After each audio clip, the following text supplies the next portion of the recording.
Hello and welcome to episode 71 of the Footy with Fletch podcast. In this episode, I'm joined by Carlton AFLW player Mia Austin. Mia was selected with pick 18 in the 2022 AFLW draft and has played 23 games and kicked 18 goals.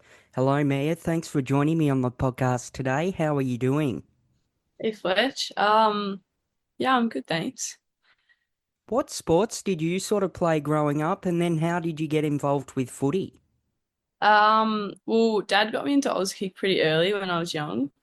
He's a bit of a footy nuffy, and then did athletics and basketball growing up. Kind of did a lot of sports, played tennis. Yeah, a bit of everything really, but I think athletics and basketball were my main ones. And then I don't know how I got into footy. I think me and Dad were just watching a game one day, watching the boys play, and or maybe it was the seniors women's team actually. And sort of talked about, I was like, oh Dad, like I want to play footy.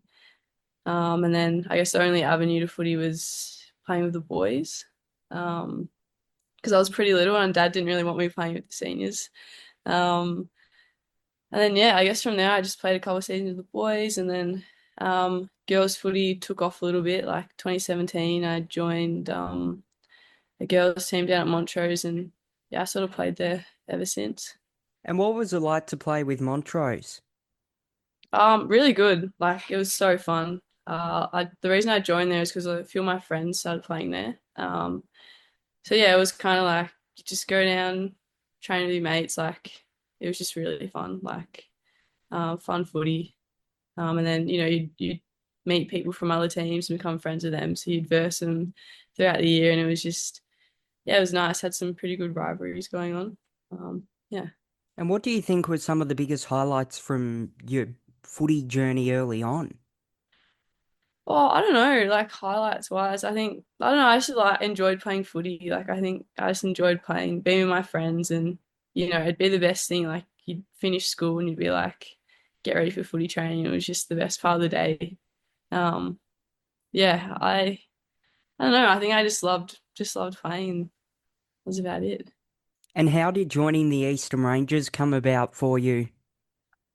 Um, yeah, kind of a different one, I guess. We were sort of in lockdown, and weren't really playing footy, and I think um yeah, I don't know. I think my little brother got pretty sick, and ended up passing away of cancer. So I think throughout that time, I think I was feeling pretty sorry for myself. Wasn't really getting involved with footy. Kind of just I don't know. It was just not really playing anymore. And then I think I was just like, oh, he can't really do this stuff. So I'm gonna, I want to start, running and training pretty hard. And um yeah, I think we had a lot of time on our hands too. So I think I just was like, why not? Like if footy comes back, be a better runner, better in the gym, and um, play some better footy. And yeah, I kind of had that goal when footy came back to try and get into Eastern. So yeah, I think yeah, I don't know. I just started, I never really was a runner or got into the gym much. So I think once I started doing that, like it translates to on field, and um, yeah, it helped in my footy. And then, yeah, I was lucky enough to, I guess, try out for Eastern, and yeah, cement a spot eventually. And then you played 6 games for the Rangers, kicking 9 goals. What did you make of that season that you played with the Rangers? Um, it was pretty cool. Like it's definitely a step up from local level. And I think there was a few girls that had been playing, and um, they were good mentors for me at that. When I got there, like Bridge D, Mia Bush, and I guess people like that. They really helped me. Um, I don't know, get better. And yeah, I don't know. I guess it kind of helped me once I did get into the season, start playing games. Like it was fine. Like I guess I was sort of ready for that step up, and Um, yeah, it was short-lived. It was 6 games, but yeah, I think it helped a lot. And then you also played with Vic Metro in the Under-18 National Championships. What did you make of that experience? Um, Kind of the same. It was a bit different because you sort of, I guess, get put in a team with a bunch of people you've never played before, never met. Um, but yeah, I think that was a good experience. It was something different because I guess when you sort of, if you get drafted, that's kind of what happens. You get thrown into a team of people you've never met before. So, um, yeah, I don't know. It was a good experience. We got to travel up to Gold Coast as well. So I think got to see what traveling and playing was like, which is pretty cool. And then how did getting drafted by Carlton come about? Did you sort of speak to them in the lead up to the draft? Um, yeah, I think I had an interview at the club here. And yeah, I think that's sort of how it came about. Yeah, I just came in and started a bit of a tour, a bit of an interview, the coaching staff and everything. And yeah, I think when I did come here, I did really like the vibe of the club and everything. So I was pretty grateful that I did get picked up by them. And you were selected by the Blues with pick 18 in the 2022 AFLW draft. What was it like to be selected not just by Carlton but also in the top 20?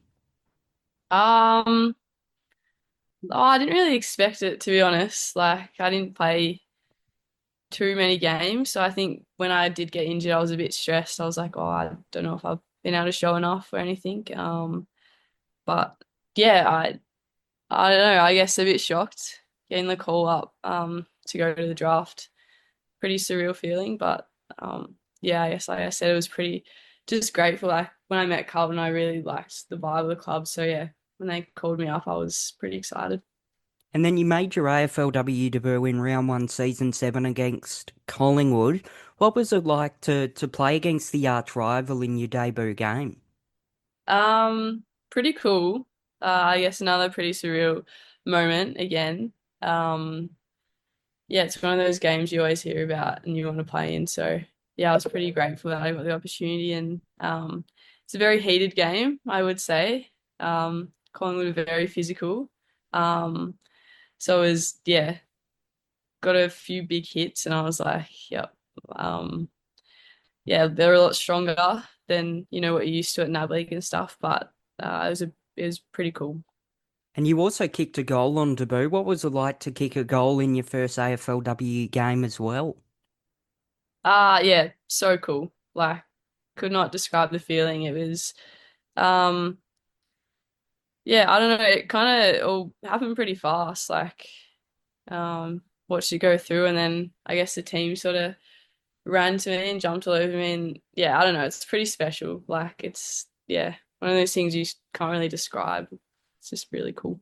And then so you played 2 games, kicked 2 goals in your first season before being ruled out due to injury. What was it like to play those 2 games though?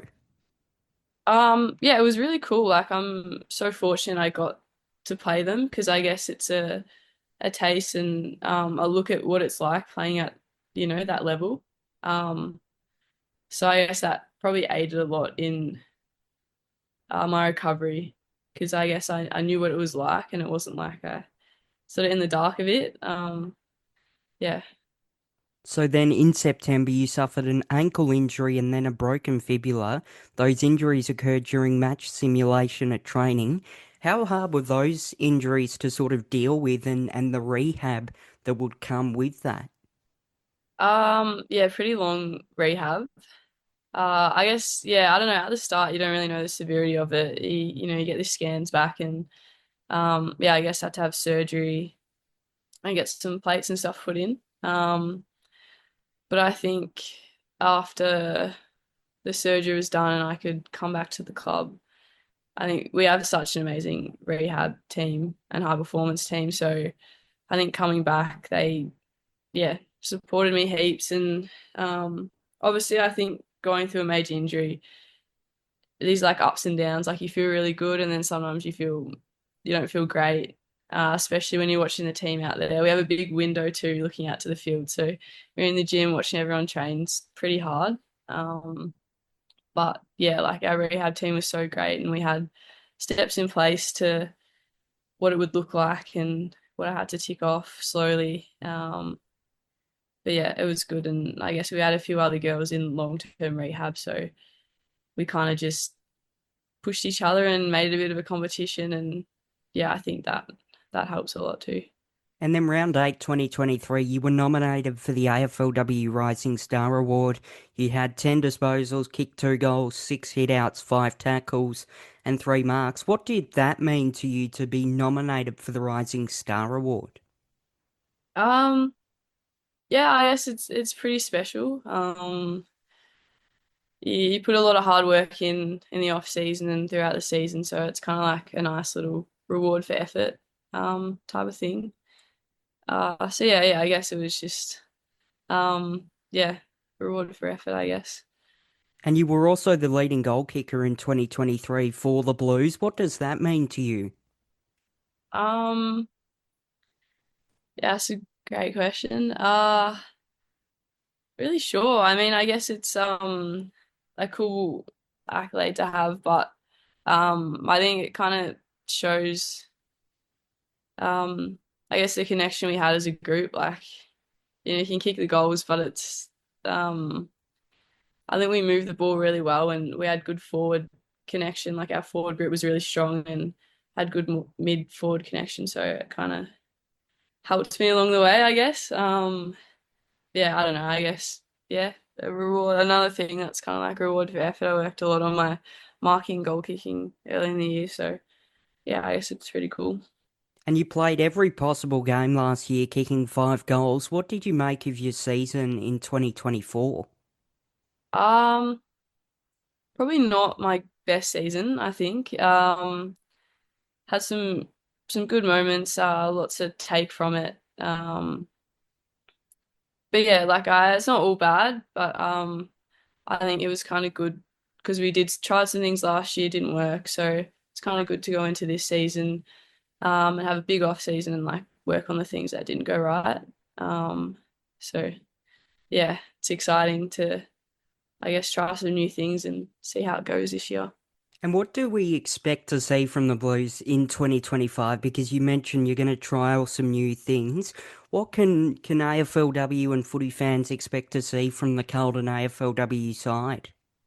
Um, I think just the way we move the ball, trying to do some different things, which is really exciting. I'm really excited for, and been trialing it at training, which has been good, and yeah, I guess a bit more speed and yeah, things like that. So can't give too much away, but yeah, I'm very excited for what we're getting after this year. And how have you found preseason training so far? Good, really good. Like I feel like um everyone's competing really well and really dialed into like what we want to execute and get after. So yeah, it's really exciting to see, and I think yeah, everyone's pretty up and about. And Abby McKay was named as captain of the Blues for the 2025 season and beyond. What does it mean to have Abby as captain, and how exciting is this for you and the club? I think it's awesome. Like obviously, having a younger captain is really exciting. Like I think Abby's done a lot of work in the last few years, and she's a great leader, great person, great player. So I think yeah, it'll be awesome to have her and watch her develop in that role. It'll be really cool. But yeah, I'm super excited for Abs. I reckon yeah, it'll be awesome. So, round 1, you play Collingwood. It should be a blockbuster, less than a month away. How exciting is it to kick off the AFLW season against the arch rival? Oh, so excited! Like we haven't versed them. I guess as the opener since my debut, which is feels like a while ago now. So I think yeah, it'll be awesome to have that game back, and I think no matter what the circumstances are, like it's always a good game against Collingwood. It's a great rivalry, and yeah, I think it'll be a pretty hard hitting game, and um, yeah, it'll be really good. It'll be really exciting. And you're an assistant coach at the Eastern Rangers. How did that opportunity come about for you? Um, I think I spoke to Ash. He was the head coach at the time, at the start of 23. Um, I kind of said, I sort of talked to him a bit, like came down to the Eastern Rangers trainings a little bit to help out and kind of floated the idea of being forwards coach. Hadn't really done much coaching in my time, but yeah, he kind of said like if he didn't have anyone, if I'd want to jump in. Um, so yeah, he just rang me up and I said, yeah, I'm keen to give it a go. Like I'm not too sure how to go about it because I've never had a big role like that. But yeah, he was a great mentor. He sort of helped me through it, um, and got me through my on my feet and taught me how to be, I guess, a good coach. And then I guess when I was ready, sort of just let me go and do my thing. And yeah, it was a great experience. Like I enjoyed it a lot. And how have you found the coaching experience so far? Um, yeah, good. I like it. I think it kind of helps translate to footy as well. Um, yeah, I think it's really fun. I enjoy helping the players, try and get the best out of them. Like I think a lot of players kind of don't have a lot of confidence to start with, so I guess it's nice to have them work on their strengths and then I guess slowly see them develop and yeah, it's a pretty rewarding job, I'll say. And you're currently studying a sports coaching and development diploma at the Carlton College of Sports. Talk me through that and how you're finding that so far. Yeah, it's good. It is good. I think it's a nice thing to have outside of footy and something to just have under the belt. Doing it with Kira um, Fitzgerald, we call her Resi. So it's been fun just doing it with her. I guess it's nice to have a buddy who kind of understand, like in the same boat with footy and stuff. But yeah, it's been good. It's a nice A- thing to have outside of footy. And you love playing basketball and also have a keen interest in surfing. Talk to me about those two hobbies. Well, I grew up playing basketball, so I think I just always like it. I just love sports, so it's good fun. Um, Not very good anymore. I don't know if I'm glad Beck didn't release the shots me and Tara had on camp. They were pretty bad.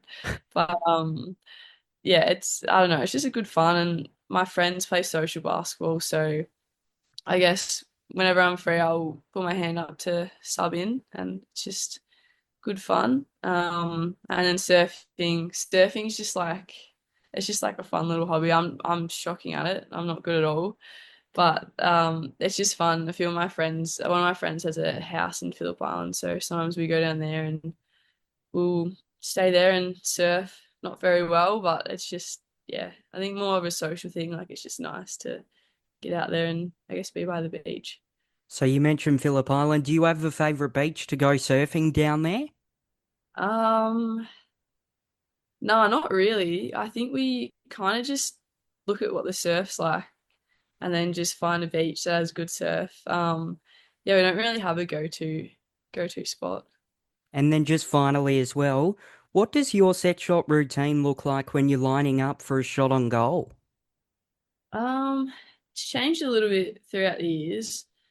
I think I always stretch my hammies. I'm not really sure why. I just like to. And then I flip the ball up a little bit, and then a few steps in, maybe like six to eight steps in, just walking, and then um, yeah, a couple of steps through.